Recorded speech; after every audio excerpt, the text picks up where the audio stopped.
자, 오늘은 우리가 가정의 달 어린이 주일에 예배하고 있는데요. 질문을 먼저 드려보겠습니다.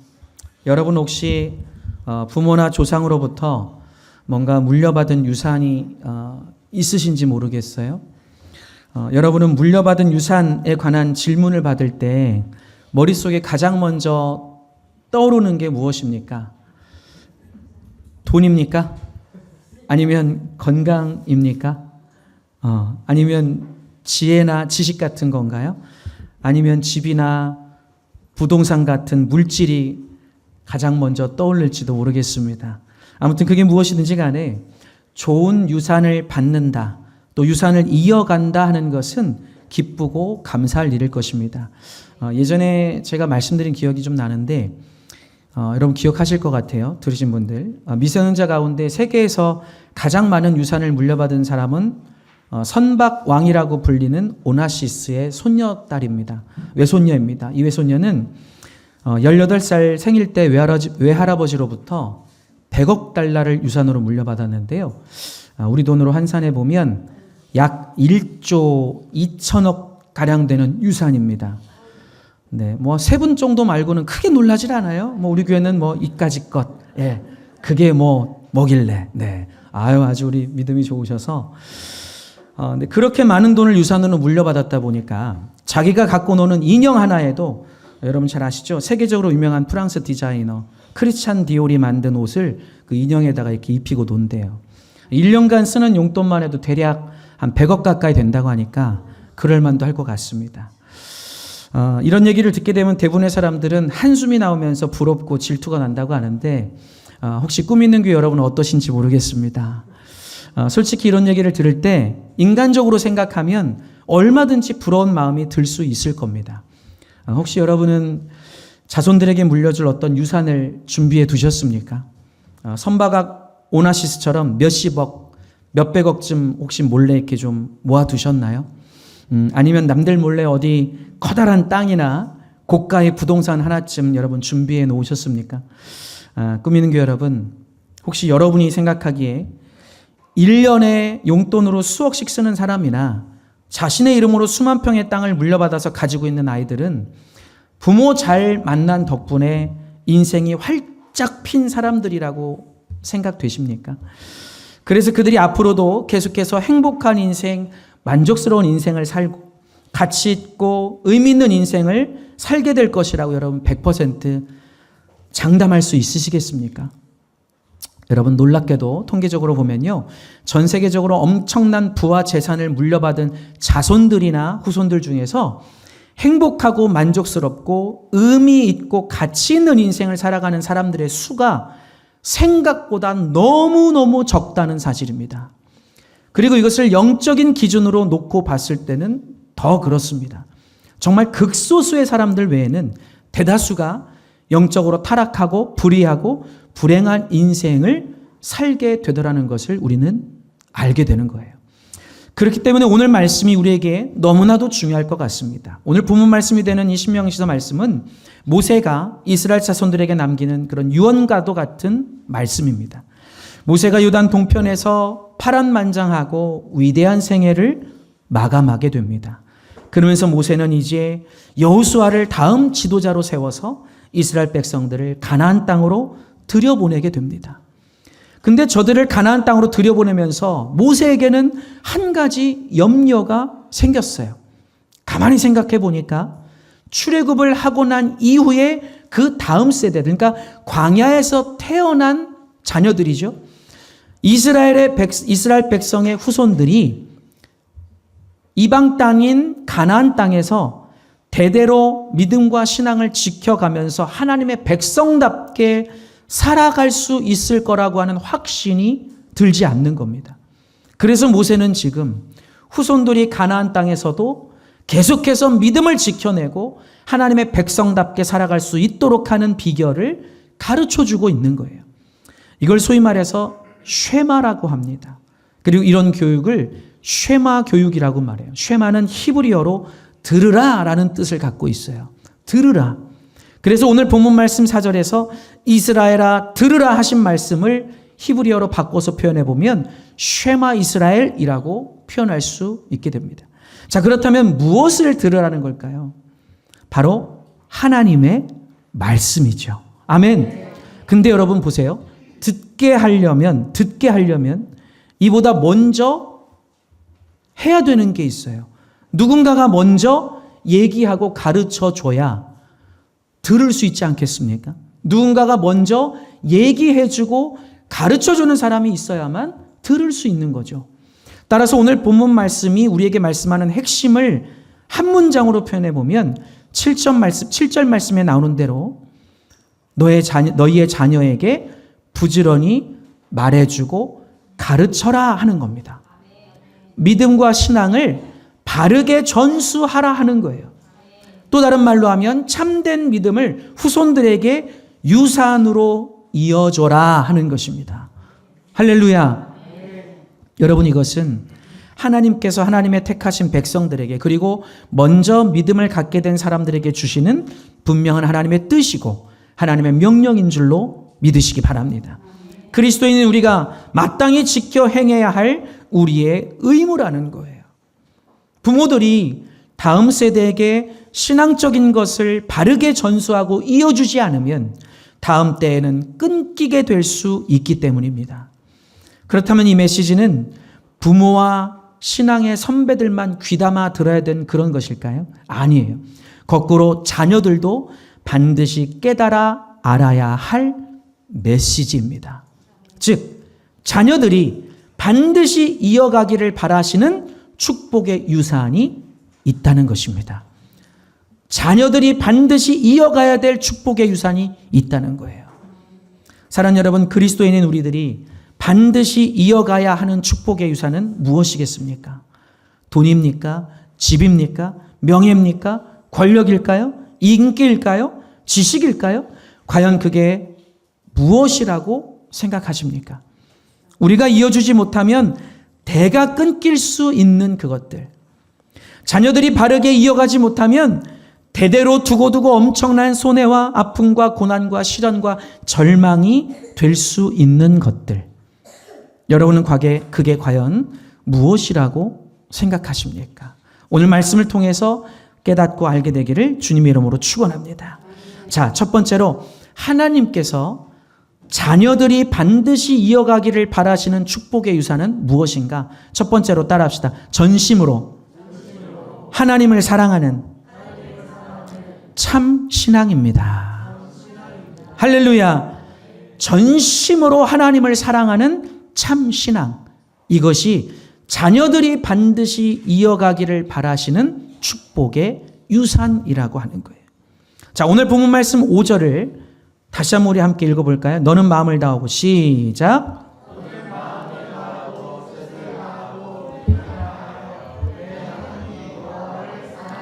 아멘.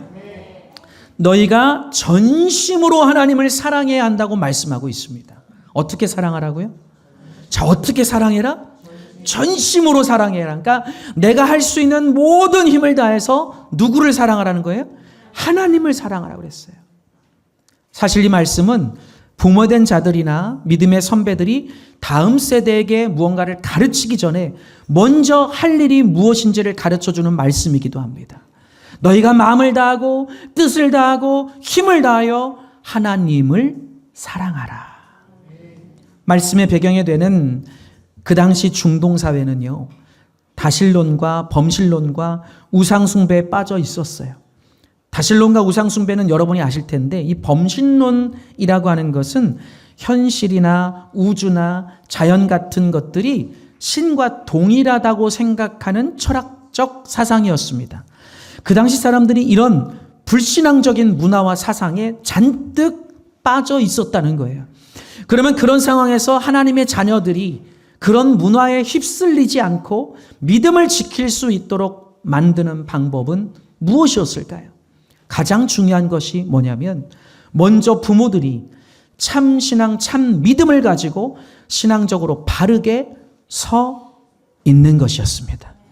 그것이 그 자녀들을 그 우상숭배 문화 속에서 지켜낼 수 있는 비결이 됐다는 거예요. 다음 세대와 자녀들과 후손들이 하나님의 축복의 유산을 이어갈 수 있게끔 부모와 신앙의 선배들이 가장 먼저 해야 할 일은 바로 자신들이 먼저 참 신앙인이 되는 것이었어요. 전심을 다해 하나님을 사랑하는 것. 할렐루야. 여러분의 질문을 드립니다. 부모가 되시는 여러분들, 인생의 선배가 되시는 여러분들, 신앙의 선배가 되는 여러분들, 정말 그렇게 뜨겁게 주님을 사랑하고 계십니까? 그렇게 될 수 있기를 주님의 이름으로 축복합니다. 하나님은요, 자녀들이 참 신앙을 이어가기를 바라시는데요, 그러려면 우리가 먼저 전심을 다해 하나님을 뜨겁게 사랑해야 되고, 또 자녀들에게 말씀을 따라 살라고 가르치기 이전에 우리가 먼저 말씀대로 살아야 될 줄로 믿습니다. 따라합시다. 나의 신앙이 중요합니다. 아멘이십니까? 나의 신앙이 중요해요. 여러분, 사실 지금 우리가 살아가는 이 시대의 상황이 이스라엘 백성들의 상황과 크게 다르지 않을 것 같습니다. 오늘 본문 말씀에 나오는 이스라엘 백성들의 상황처럼 우리는 수많은 불신앙과 우상숭배와 영적 타락과 가짜와 거짓이 난무하는 그런 세상 속에 지금 우리가 살아가고 있습니다. 극도로 혼란스럽고 어지럽고 불안정하고 영적으로 보면 그야말로 말세를 향해서 가고 있는 총체적인 문제의 상황을 겪고 있는 거예요. 그렇기 때문에 오늘 본문 말씀이 우리에게 주시는 메시지는 보다 분명하고 보다 강력한 메시지로 느껴질 수 있을 것입니다. 불신앙으로 가득한 암울한 이 시대 속에서 우리가 어떻게 해야 다음 세대들이 축복의 유산을 이어갈 수 있게 해줄 수 있을 것인가? 우리 한 번 더 따라서 고백해 봅시다. 내가 먼저 전심으로 하나님을 사랑해야 된다. 내가 먼저 참 신앙을 가져야 한다. 아멘. 우리 옆에 계신 분들에게 이렇게 말씀해 주세요. 우리가 중요합니다. 여러분, 어렸을 때 부모님을 따라서 이렇게 개울을 건너본 기억들이 있으실 겁니다. 근데 건널 때 디딤돌이 불안정하게 놓여 있거나 디딤돌에 이끼가 잔뜩 끼어 있을 때는 어린아이의 입장에서는 쉽게 딛고 건널 수가 없겠죠. 마찬가지입니다. 하나님의 말씀대로 후손들과 자녀들이 참 신앙이라는 가장 중요한 축복의 유산을 이어가도록 만들어 주려면 디딤돌이 돼야 될 우리들이 먼저 참되고 바른 신앙을 소유해야 된다는 것이에요. 이것이 먼저 되어야 한다는 겁니다. 우리가 농담 삼아 자주 얘기하잖아요. 이 정작 나는 학창시절에 부모님 말씀도 잘 안 듣고 뺀질거리고 내 맘대로 살았으면서도 자녀들에게는 뭐라고 얘기합니까? 너 공부 똑바로 해라. 열심히 살아라. 바르게 살아라. 성실하게 살아라. 엄마 아빠 말 잘 들어야지. 부지런하게 살아라. 이렇게 잔소리를 하잖아요. 나는 신앙생활 적당히 대충 하면서도 자녀들은 신앙생활 잘하기를 바라고 교회에서도 쓰임받기를 바랍니다. 이 부부가 하루에 한 번꼴로 다투고 싸우면서 자녀들에게는 사랑해라, 사랑해라, 서로 사랑해라. 목사님이 그러셨지 않니? 서로 사랑해라. 그러면 자녀들이 뒤돌아서서 뭐라고 생각할까요? 엄마 아빠나 좀 잘해주세요. 엄마 아빠나 잘해주세요. 우리가 본이 되지 못하게 살면서도 자녀들에게는 잔소리를 늘어놓을 때가 너무 많은 것 같아요. 이것은 가정뿐 아니라 다른 것도 마찬가지입니다. 목회자들도 교사들도 정치 지도자들도 정작 자신들이 올바르지 않으면 뭐를 가르칠 수 있는 게 있겠어요? 우리가 자녀들에게, 후손들에게, 후배들에게 바르게 살아라, 정직하게 살아라, 신앙생활 바르게 해라, 복된 사람이 되라 가르쳐 줄 수 있으려면 우리가 먼저 그렇게 살아야 되지 않겠습니까? 성경적인 가치관으로 살고 성경적인 마인드로 살고 영적으로 본이 되는 신실한 삶을 살아야 하지 않겠냐고 하는 거예요. 신앙적인 디딤돌이 되어야 될 우리가 세상에 때로 가득하고 세상의 가치관에 물들어 있고 세상의 죄악에 익숙해져 있다면 우리의 후손들은 디딤돌로 삼을 만한 게 없어지는 것입니다. 하나님이 예비하신 축복의 땅으로 들어가기가 쉽지 않게 된다는 말씀이에요. 오늘 말씀 바로 이것을 우리에게 가르쳐주고 계십니다. 여러분 잊지 마시기 바랍니다. 사실상 이 가정이라고 하는 것은 사람이 태어나서 첫 번째로 경험하게 되는 학교이고요. 부모는 자녀들이 인생에서 만나게 되는 첫 번째 교사라고 할 수 있습니다. 이건 굉장히 중요한 거예요. 지금 대한민국도 전 세계적으로도 이 부분이 무너졌기 때문에 다른 것들까지 연쇄적으로 무너지고 있는 것이죠. 소위 학교 교육은 대체로 만 5세에서 6세가 되어야 시작되지만 많은 심리학자들이 말하기를 그때 이미 교육의 절반 이상은 이루어진 상태라고 이야기합니다. 그러니까 아주 어릴 때부터 가장 중요한 인생사의 기본이, 사람을 만들어 형성하는 기본이 만들어진다는 거예요. 사람의 인격이나 성품이나 됨됨이의 형성에 있어서 가정과 부모가 엄청나게 큰 영향이 있다는 것을 말해주고 있는 것이죠.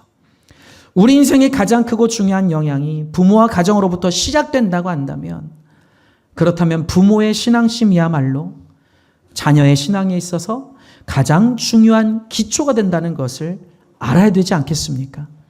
전문가들에 의하면 지금 이 시대의 우리 부모들이 교육의 책임을 학교나 교회나 사회에 전가하려고 하면서도 정작 기초가 되는 가정에서의 1차적인 책임은 기피하는 현상이 늘어간다고 하는데요. 전문가들은 이것이 직무유기와 같다고 표현합니다. 그래서 링컨 대통령은 이렇게도 이야기했어요. 하나님을 진실하게 믿는 부모를 가졌다면 그 자녀는 이미 부자이다. 자, 여러분 성경에 나오는 디모데를 잘 아시죠? 사도 바울이 자기가 난 자녀는 아니지만 아들처럼 사랑했던 사람이었어요. 그러나 사실 디모데는 육신적으로 결함이 많은 사람이었습니다.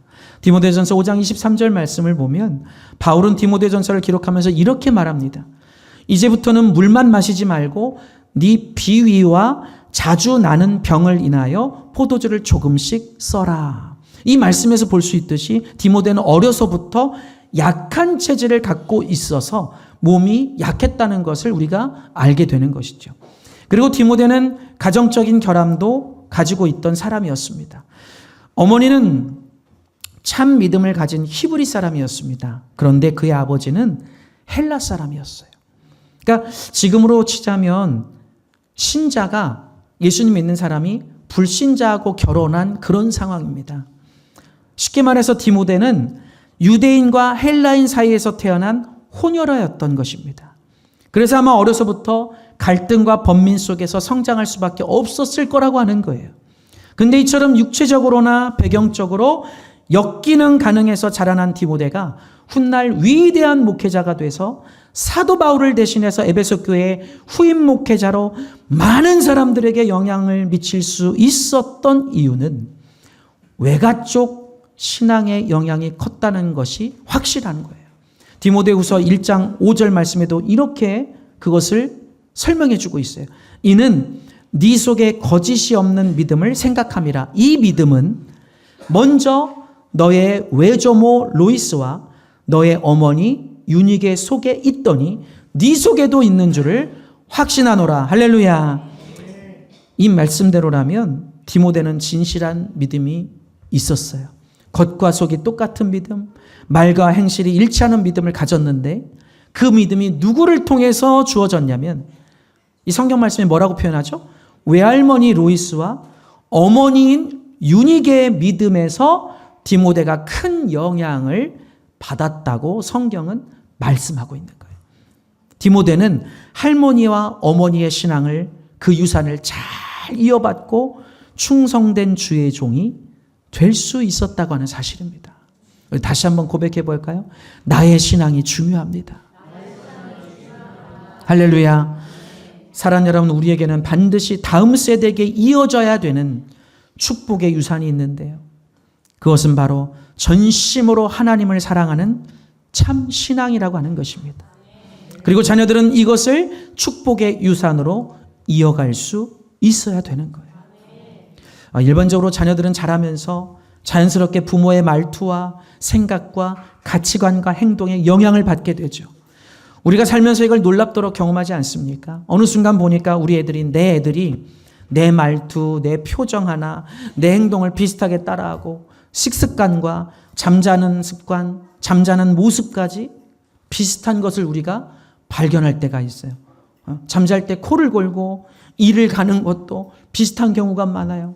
그래서 가끔은 우리 아내 되시는 분들이 이런 얘기를 합니다. 한 명도 벅찬데 똑같은 인간이 둘, 셋이나 있어요. 목사님, 감당이 안 됩니다. 뭐 이런 분들이 계시는데, 아무튼 우리가 이 자녀들이 나를 닮아가는 모습을 우리는 보게 되죠. 심지어 이렇게 쉽게 삐지는 것도 다눈다잖아요. 자, 그렇다고 한다면 우리가 먼저 참 신앙, 참 믿음을 갖고 있어야 되지 않겠냐는 거예요. 왜요? 자녀들이 누구를 통해서 배우게 된다? 부모를 통해서 배우게 되기 때문이에요. 다음 세대에게 참 신앙과 믿음을 가르치고 전수하려면 내가 먼저 그런 사람이 되어야 한다는 사실이에요. 내가 먼저 예수님 잘 믿고 거듭나고 변화된 사람이 돼서 하나님 앞에서 신실하게 거룩하게 살아갈 수 있어야 된다고 하는 거예요.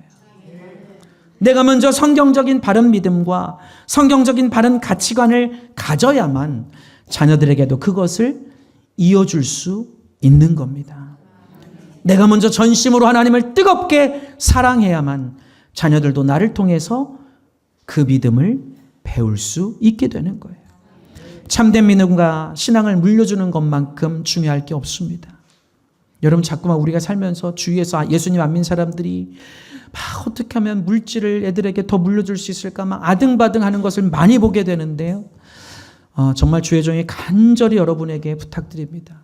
세상 사람들을 닮지 마십시오.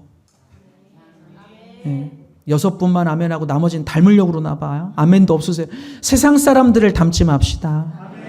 여러분, 이것은 하나님의 명령이기도 하죠. 세상 사람들을 결코 닮아가지 말아야 합니다. 여러분, 그들의 가치관을 따라가서는 안 되는 거예요. 우리가 자녀들에게 물려줘야 될 가장 중요한 것은 돈과 물질이 아닙니다. 신앙이라고 하는 거예요. 주님을 제대로 바르게 믿는 그 믿음을 물려줄 수 있어야 합니다. 참된 믿음과 신앙, 이것이 자녀들이 이어가야 될 최고의 축복의 유산이라는 겁니다. 왜냐하면 참된 신앙 안에 구원과 영생과 천국과 축복이 들어있기 때문입니다. 돈이나 물질로는 결코 살 수 없는 영적 축복들이 참된 믿음과 신앙에 달려있기 때문이에요.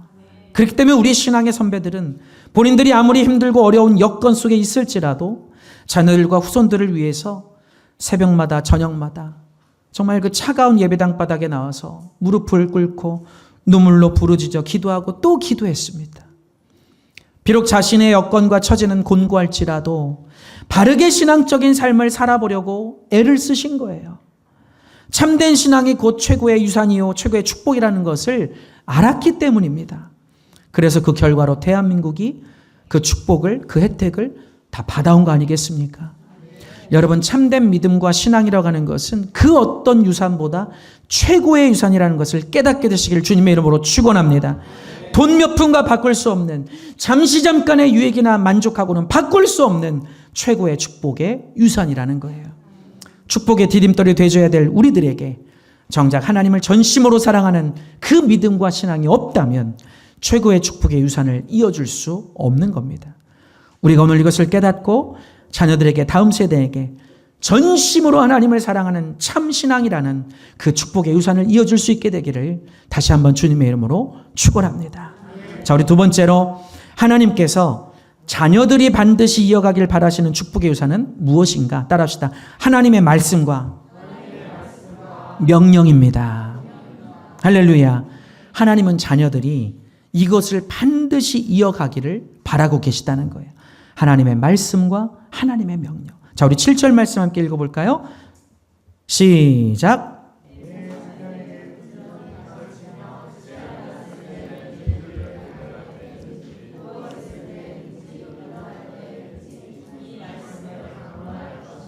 아멘. 여러분, 유대인들은요, 하나님이 세우신 율법을 부모님만 가르치는 게 아니라 학교에서도 가르치고 회당에서 동네 어른들도 가르칩니다. 또 정부 차원에서 나서서 가르칩니다. 이 미국이라는 초강대국에서 가장 중요한 역할, 또 가장 중요한 위치에 있는 사람들 중에 다수가 바로 유대인들입니다. 전 세계 어디를 가도 유대인들이 두각을 나타내고 영향력을 가지고 있는 것을 우리가 보게 되죠. 근데 여러분, 유대인들이 이렇게 똑똑하고 능력이 월등한 이유가 뭘까요? 많은 사람들이, 학자들이 이것을 연구해 보니까 가장 큰 이유가 교육법이었답니다. 교육법. 대체 그들의 교육법이란 무엇일까요? 우리나라처럼 이 강남 8학군 막 그 학원에다가 막 애들 몰아놓으면 최고의 교육법인가요? 예, 그런 게 아니죠. 도대체 이 유대인들의 교육법이 뭐길래 그들을 통해서 그렇게 엄청난 능력을 나타내게 되는가 하는 거예요. 우리나라에서도 유대인들의 교육법이 화제가 됐었죠. 유대인들은 어려서부터 아까 말씀드린 쉐마 교육에 전념하고 있습니다. 쉽게 말씀드리면 하나님의 말씀을 가르치는 거예요. 아멘? 자, 무엇을 가르친다고요? 하나님의 말씀을 가르친다는 거예요. 하나님의 말씀을 수시로 읽게 하고 듣게 하고 공부하게 하는 거예요. 할렐루야. 근데 중요한 것은 이 쉐마 교육은 항상 어디서부터 시작되는가? 따라합시다. 가정에서부터 시작됩니다. 가정에서부터 이것이 시작되더라는 거예요. 대한민국 사람들은 바쁘고 정신없다는 이유로 다들 포기하고 삽니다. 근데 유대인들은 지금도 한 주에 한 번 이상은 온 가족이 모여서 함께 식사를 해요. 근데 그냥 식사만 하고 마는 게 아니라 평소에 자신들이 읽는 토라, 즉 하나님의 율법, 하나님의 말씀을 깊이 있게 나눕니다. 끊임없이 대화를 한다는 거예요. 부모가 하나님 말씀에 대한 질문을 던지면 자녀들이 대답을 하고, 반대로 자녀들이 질문을 하면 부모가 대답을 해줍니다. 이런 식으로 긴 시간을 하나님 말씀에 대해서 깊은 대화를 나누는 거예요. 하나님의 말씀에 대해서 함께 토론하고 함께 고민하면서 말씀에 대해서 깊이 알아가게 되고, 이런 습관을 통해서 자연스럽게 대화하는 법, 토론하는 법, 자신의 생각을 표현하고 전달하는 법, 창의력 같은 것을 갖게 되더라는 겁니다. 바로 이런 것들이 유대인들을 지혜롭고 똑똑하게 만들어 주더라는 거예요. 자, 본문 말씀 7절에서 너의 자녀에게 이 말씀을 가르쳐라 라고 말씀했어요. 자, 그렇다면 무엇을 가르치라는 걸까요? 그 내용은 크게 두 가지 정도로 볼 수 있습니다. 먼저 하나는 출애굽과 힘든 광야 생활 속에서 자신이 체험했던 하나님의 말씀과 하나님의 역사하심을 전하고 가르치라는 거예요. 다시 말해서 애굽에서 탈출할 때 홍해의 기적과 광야에서 40년간 만나 메추라기와 구름 기둥과 불 기둥의 그 기적 등으로 백성들을 먹여주시고 보호해주시고 지켜주신 하나님의 그 크신 은혜와 역사와 말씀으로 이루어주신 그 놀라운 섭리들을 자녀들에게 전해주고 가르쳐주라는 거예요.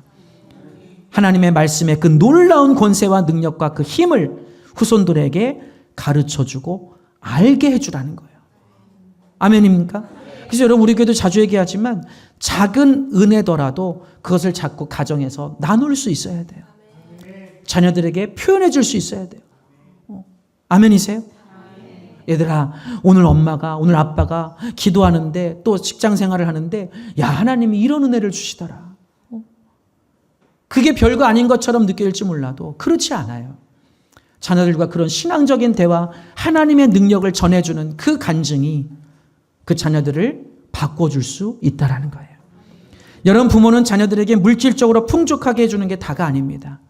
왜인 줄 아십니까? 물질로는 자녀들의 영적인 복을 책임져 줄 수 없기 때문입니다. 부모로서의 가장 중요한 책임은 신앙의 유산을 물려주는 일입니다. 부모와 같은 신앙의 선배들은요, 자녀로 하여금 하나님과 하나님 말씀을 바르게 알고 하나님 말씀을 의지하도록 가르쳐주는 사명을 받은 사람들이에요. 그렇기 때문에 하나님은 이스라엘 백성의 자녀들이 가나안에 들어갈 때 하나님의 명령과 하나님의 법도와 하나님의 말씀에 대해서 가르치도록 명령을 하신 겁니다.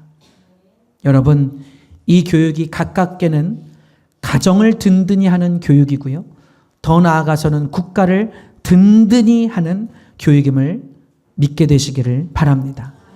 두 번째로 하나님께서 이스라엘 자녀들에게 가르치라고 하신 것은 무엇이냐면 우상 숭배를 절대로 금하라는 거였어요. 이스라엘 백성들은 애굽에서 430년을 살았습니다. 근데 애굽은 어떤 나라였느냐? 우상의 나라였었어요. 여러분 이집트를 여행해 보면요, 박물관 유물의 대부분이 우상에 관련된 것들이에요. 430년 동안 이스라엘 민족은 그런 우상들을 섬기는 환경 속에 살았던 겁니다. 그렇기 때문에 하나님은 새로운 땅 가나안으로 백성들을 인도하시면서 찌들어 있던 우상 숭배를 다 씻어내고 하나님만을 예배하기를 바라셨던 거예요. 근데 가나안에 들어가면 가장 먼저 만나는 사람이 어떤 사람들일까요? 원주민들이죠. 문제는 아직 신앙적으로 준비가 덜 된 출애굽 이후의 세대들이 자칫하면 그들의 우상 문화에 동화될 수 있는 겁니다. 그래서 하나님은 오직 말씀을 중심으로 살 것이고 또 우상 숭배하지 말고 이방인들과 결혼하지 말라고 당부하셨던 거예요. 여러분 우리가 이것을 굉장히 등한시할 때가 우리도 많은데 지금 우리나라도 다문화 가정들이 늘어가고 있어요. 이것은 나쁜 게 아닙니다. 많은 사람들을 하나님께로 우리가 또 인도해내고 그들을 품어내야 되는 사명이 우리에게 있기 때문에 대한민국이 다문화 가정이 늘어난다는 것은 나쁜 일이 아니에요. 근데 중요한 건 뭐냐면 예수님을 믿는 우리들이 과연 그들을 신앙으로 품어낼 수 있는 준비가 되어 있는가 하는 것입니다.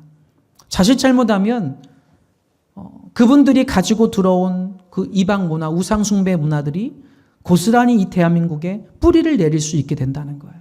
그래서 우리가 해야 될 것은 뭐냐면 방금 제가 말씀을 드린 대로 신앙적인 준비가 되어야 될 줄로 믿습니다. 그렇게 됐을 때 우리는 그들을 아름답게 품어낼 수 있게 되는 거예요.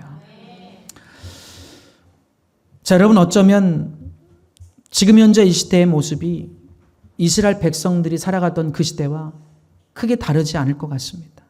지금 대한민국도 그야말로 절체절명의 영적 위기 앞에 놓여 있습니다.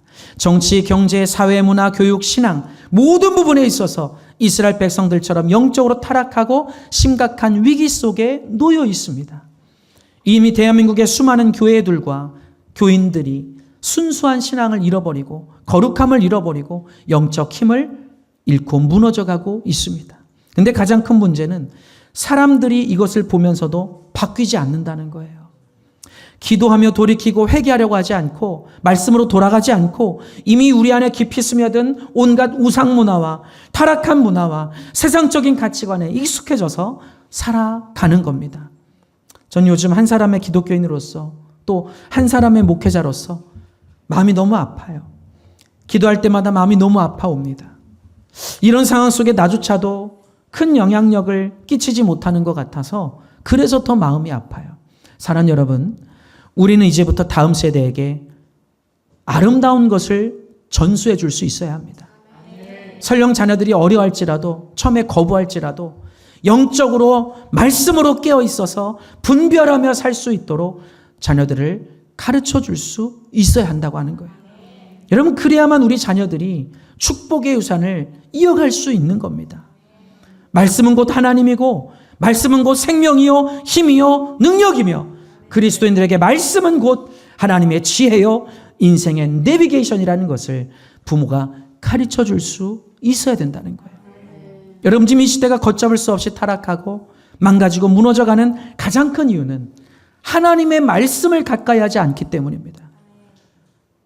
여러분 날마다 말씀을 가까이 하는 거는요 하나님의 명령이에요. 하나님의 명령. 말씀을 모르고서는 이 어지러운 세상에 무엇이 옳고 그른지를 분별할 수 없습니다. 말씀을 모르고서는 하나님께서 내가 어디로 가기를 바라시는지 무엇을 선택하기를 바라시는지 분별할 수 없어요. 말씀을 모르고서는 내 자녀들과 후손들에게 하나님의 뜻과 하나님의 명령과 하나님의 방법을 가르쳐 줄 수 없습니다. 그렇게 되면 하나님의 축복의 유산을 이어갈 수 없게 돼버리는 거예요. 사랑하는 여러분, 말씀이 내 영혼을 살립니다. 말씀이 병을 치유합니다. 말씀이 귀신과 마귀를 쫓아냅니다. 말씀이 우리의 신명을 새롭게 회복시킵니다. 말씀이 우리의 인생을 복되게 합니다. 말씀이 주시는 이 큰 축복을 우리 자녀들과 후손들이 꼭 이어갈 수 있기를 주님의 이름으로 축원합니다. 자, 마지막 세 번째로 하나님께서 자녀들이 반드시 이어가기를 바라시는 축복의 유산은 무엇인가? 따라합시다. 하나님의 말씀을 기준 삼아 실천하고 행하는 삶입니다. 아멘. 자, 우리 8절에서 9절 말씀을 보면 가르치는 일뿐만 아니라 너는 이것을 너의 손목에 매어 기호를 삼으며 너의 미간에 붙여 표를 삼고 너의 집 문설주와 바깥문에 기록할지니라 하고 말씀하고 있어요. 여러분, 이 말씀은요, 마치 손과 미간에 글자를 새겨 넣은 것처럼 하나님의 말씀을 어떻게 해라? 너희의 마음에 깊이 새겨 놓고 그 말씀대로 살아가라 하는 거예요. 그 말씀대로 실천하고 살아가라. 이 말씀의 핵심은요, 하나님의 말씀을 기준 삼아서 실천하고 행하라 하는 것이에요. 교육에 있어서 가장 지향해야 될 것이 말만 앞서고 실천이 안 되는 것입니다. 부모들이 말만 앞서고 실천과 행함으로써 본이 되어주지를 않으면 아이들이 부모를 신뢰하지 못합니다. 그래서 주님도 행함이 없는 믿음은 어떤 믿음이다? 죽은 믿음이라고 단호하게 말씀하셨어요. 여러분, 오늘날 이 시대는 온갖 우상 숭배 문화로 가득합니다. 사탄이 만들어 놓은 문화가 세상을 지배합니다. 제가 충격적인 얘기를 좀 시간이 없어서 나중에 우리 수요 만나 예배를 통해서 또 나눌 수 있겠지만, 여러분, 그 빌보드 차트라는 게 있어요. 전 세계를 주도하는 대중음악 순위를 매기는 그런 곳이죠. 근데 빌보드 차트에서 가장 장시간 1위를 달리는 곡들이 어떤 곡들인 줄 아세요? 그 곡을 만들고 부른 사람들이 사탄 숭배자들이에요. 그것을 숨기고 하는 게 아니라 그냥 대놓고 하는 사람들.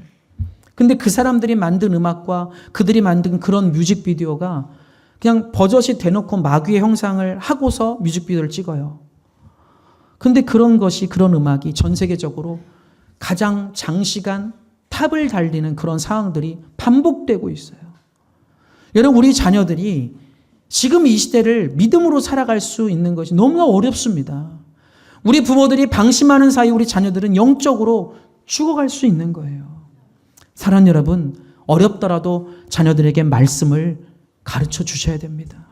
말씀을 가까이 할 수 있도록 가르쳐 줄 수 있어야 되는 거예요. 세상과 교회의 경계선이 무너지고 사라진 시대를 우린 살아가고 있습니다. 하나님의 말씀보다 돈이나 성공이나 명예의 힘이 더 크게 여겨지는 시대입니다. 하나님의 백성답게 거룩하게 경건하게 신앙으로 살아가기가 힘든 세상입니다. 아이들에게 신앙교육을 해주기가 어려운 그런 절망적인 시대입니다. 이런 현실 속에서 지금 우리들이 살아가고 있는 거예요. 따라서 우리들이 힘써야 될 것은 실천과 행함으로 보여주는 겁니다. 아멘이십니까? 여러분, 부모가 아이를 낳는 것으로 다가 아니에요. 돈으로 잘 입히고 잘 먹이기만 하는 것도 다가 아닙니다. 하나님께서 맡기신 자녀들을 신앙적으로 영적으로 잘 가르치고 양육해 줄 수 있어야 되는 거예요. 아멘이십니까? 우리가 신앙에 있어서 행함으로 본이 되어주지 못하면 암흑기와 같은 이 시대를 일깨울 수 없어요. 말씀을 듣고 배운 후에 정작 실천하지 못하면 그것은 죽은 신앙입니다. 우리 자녀들과 후손들과 후배들이 그렇게 돼서는 안 되지 않겠어요? 이제부터라도 우리들이 실천과 행함으로 보여주고 가르쳐줄 수 있게 되기를 축원합니다. 할렐루야. 여러분, 오늘날 이런 위기 시대에 영적으로 신앙적으로 부모의 역할이 얼마나 중요해졌는지 모릅니다. 잘못된 방식으로 자녀를 이끄는 사람들이 얼마나 많은지 모릅니다. 자녀들이 하나님이 바라시는 거룩한 꿈과 미래와 소망을 추구할 수 있도록 우리가 거룩한 신앙의 멘토 역할을 해줘야 합니다. 세상에 속한 사람들처럼 많은 돈을 유산으로 줄 수는 없을지라도 하나님께서 나에게 명령하신 대로 자녀의 인생의 생명줄이 되고 힘과 능력이 되고 영원한 축복이 되는 믿음의 유산, 신앙의 유산을 물려줄 수 있기를 바랍니다. 그래서 우리의 자녀들이, 후손들이 하나님의 축복의 유산을 잘 지켜내고 반드시 이어갈 수 있기를 축원합니다. 이제 말씀을 정리하겠습니다. 사랑하는 여러분, 반드시 자녀들이 이어가야 될 축복의 유산이라는 것이 있어요. 참 신앙의 대가 끊기지 않아야 됩니다. 하나님은 이것을 강력하게 바라고 계시는 거예요. 그래서 우리가 할 일은 모든 힘을 다해서 우리의 후배들에게 또 자녀들에게 예수 그리스도를 가르쳐 줄 수 있어야 합니다. 아멘이시죠? 여러분, 다음 세대는 하나님 나라의 미래고요. 교회의 미래의 소망입니다. 우리 자녀들이 타락한 이 시대 속에 휩쓸리지 않도록 거룩하게 승리할 수 있도록 우리가 디딤돌이 되어주기를 간절히 축원합니다.